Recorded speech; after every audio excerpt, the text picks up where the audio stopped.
UFC CEO Dana White puts one all-time rivalry above the rest in UFC history.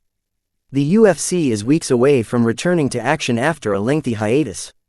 Another big rivalry could potentially kick off as Kayla Harrison and Amanda Nunes square off in the UFC 324 co-main event. Harrison and Nunes are former teammates turned rivals. Nunes, who hasn't fought since retiring at UFC 289, returns to the Octagon to potentially reclaim the women's bantamweight throne. UFC CEO Dana White is looking ahead to what should be a busy 2026 for MMA and boxing. Zuffa Boxing is set to launch later this month in White's latest venture. Conor McGregor and Khabib Nurmagomedov headlined one of the biggest cards in UFC history, culminating in an intense feud that remains today.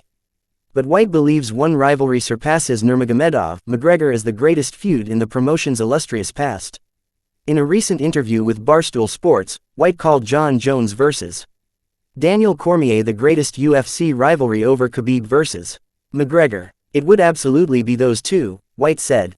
"They first fought in the lobby of the MGM. Yeah, Dave Schaller blew that one. The hardest thing is, when you're there, you are not there for a photo op. You are there to make sure these guys don't touch or disrespect each other. Once somebody feels disrespected, they've gotta get theirs in. I don't care who you are not stopping s. Once some of these guys decide to go, HT bloody elbow."